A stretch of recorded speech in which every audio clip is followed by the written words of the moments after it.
आज हम एक और नए विषय पे बात कर रहे हैं और आज हमारा ज्योतिषी और वास्तु का विषय मिला जुला है। और आज के वीडियो का शीर्षक है दोस्तों, घर के पास मंदिर होना शुभ है या अशुभ है। ये आज का मुख्य विषय है। इसके 2-3 पार्ट है जो हम थोड़ी थोड़ी चर्चा सब पे करेंगे, लेकिन मुख्य विषय यही है कि घर के पास में मंदिर होना यानी घर के ऊपर मंदिर की छाया पड़ना शुभ है या अशुभ है, ये विषय है।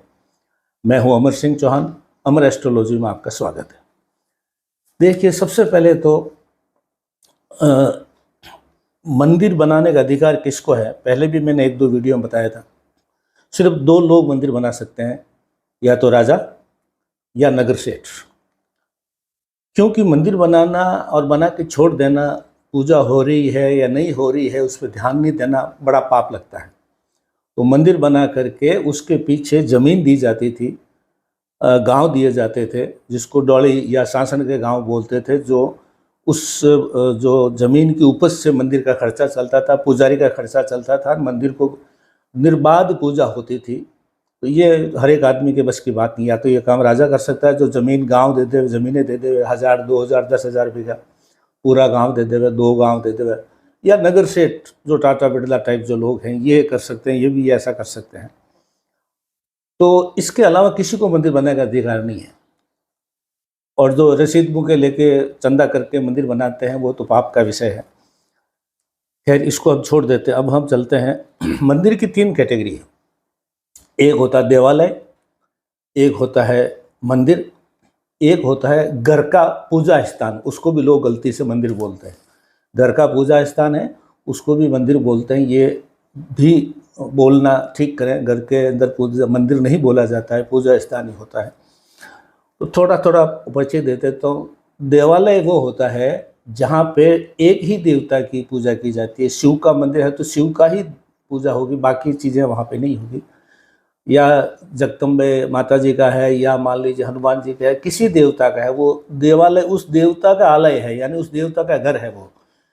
आजकल मंदिरों में देखेंगे एक देवता की मूर्ति रखी हुई, 10-20 दूसरे देवता का संसद की तरह बैठे होते हैं। वो कोई मंदिर नहीं है, वो देवालय नहीं है। तो देवालय जो होते हैं वो मठ के रूप में होते हैं। वहाँ पे जागृत ऊर्जा होती है, सात्विक ऊर्जा होती है, शक्तिपीठ के रूप में होते हैं। वो मंदिर नॉर्मली वैसे भी बहुत विशाल होते हैं, तो उसके आसपास छोटे मोटे घर होते ही नहीं है, तो उसको तो आप हटा दीजिए। देवालय के आसपास बहुत ज़मीन होती है, बहुत जायदाद होती है, बहुत चारदीवारियाँ होती है, तो वहाँ पे तो घर होते ही नहीं। अब ले लेते हैं साधारण मंदिर। अब जैसे कि मैंने बताया कि मंदिर बनने का अधिकारी जब राजा और नगर सेठ को है, फिर भी लोग जो है आजकल चंदा करके मोहल्ले में, शहर में या समाज का कोई मंदिर बना देते हैं। ये भी मंदिर नहीं बन के एक व्यवसाय हो गया है। और व्यवसाय जो है उसमें फिर पंडित चुनते हैं, उसके भी लिए लड़ाई झगड़े होते हैं, मंदिर के ट्रस्टी चुने जाते हैं। इसमें भी एक तरह का व्यापार हो गया, तो व्यवसाय बन के रह गया। लेकिन फिर भी वो मंदिर जो है अपने गली मोहल्ले में है, वो इस कैटेगरी में आते हैं।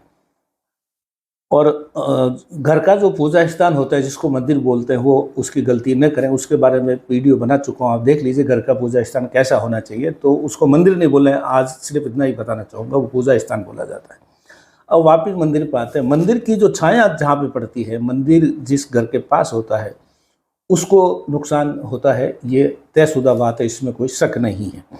क्योंकि मंदिर के अंदर लोग, कौन से लोग आते हैं, जो ज़्यादातर दुखी या जिनको कष्ट मिल रहा ज़िंदगी में, वो आते हैं। सुखी आदमी तो घूमने जाता है वहाँ पे, जो भगवान के सामने प्रार्थना करता है मेरा ये दुख है, ये कष्ट है। शनि राहु पीड़ित से जो लोग हैं वो जाते हैं, फिर वो उपाय करते हैं, उतारा करते हैं। तो वहाँ पे मंदिर में नेगेटिव ऊर्जा बहुत होती है। तो मंदिर के ऊपर इसलिए कलश और झंडा बनाया जाता है कि नेगेटिव ऊर्जा ऊपर चली जाए, दूर रहे लोगों से। लेकिन नहीं करते हुए मंदिर के अंदर नेगेटिव ऊर्जाएं बहुत होती है। इसलिए मंदिर की छाया पड़ना, मंदिर के कलश की छाया पड़ना, वो परिवार पनप नहीं सकता, क्योंकि वहाँ पे नेगेटिव ऊर्जा ही होती है। लोग ज़्यादातर ऐसे ही ऊर्जा उपाय करने के लिए जाते हैं, तो वो पूरा मंदिर की ऊर्जाएं खराब हो जाती है। इसलिए झंडा रखते हैं, जो फटफड़ाता है वो दूर चली जाती है। लेकिन जो घर के नज़दीक, मंदिर के नज़दीक जो घर है, वो कहाँ जाएंगे। इसलिए अगर मंदिर के शिखर की छाया पड़ रही है या कोई भी आपका मंदिर के घर में जो छाया पड़ रही है उसमें बहुत नुकसान होता है।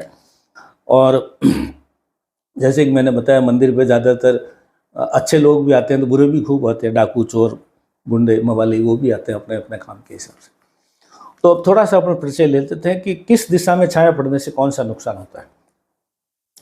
देखिए, नॉर्थ ईस्ट में अगर छाया पड़ती है, ईशान कोण में, तो घर का भविष्य खराब होता है। अगर नॉर्थ में पड़ती है तो बच्चों की बुद्धि कमजोर, वायु कोण पे छाया पड़ती है तो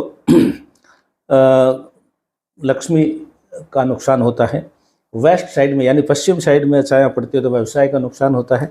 साउथ वेस्ट यानी नैऋत्य कोण में छाया पड़ती है तो खर्चे बढ़ते हैं, दुर्घटनाएं होती हैं। साउथ में छाया पड़ती है तो घर का तेज खत्म होता है, मर्दों की मर्दानगी खत्म होती है, सेक्सुअल लाइफ खराब हो जाती है। नॉर्थ ईस्ट यानी अग्नि दिशा में मंदिर होता है तो घर में अशांति होती है, महिलाओं को नुकसान होता है।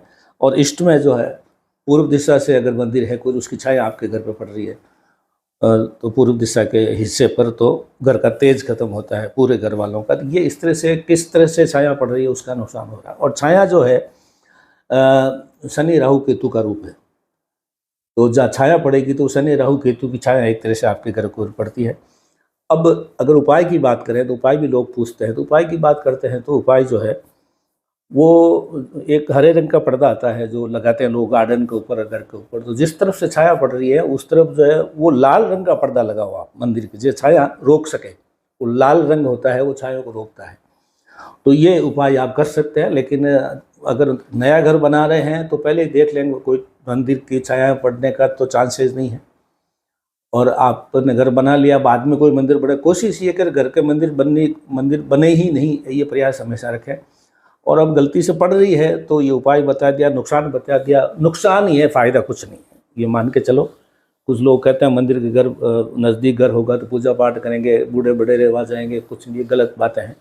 मंदिर से नुकसान ही होता है, कोई लाभ नहीं होता है। मैंने सैकड़ों हज़ारों उदाहरण देखे हैं, उपाय भी करवाए हैं जा करके। तो आप इस चीज़ को, इस वीडियो को अच्छे से देखें।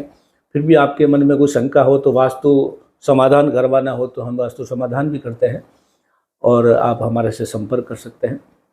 अमर एस्ट्रोलॉजी में आज इतना ही। धन्यवाद।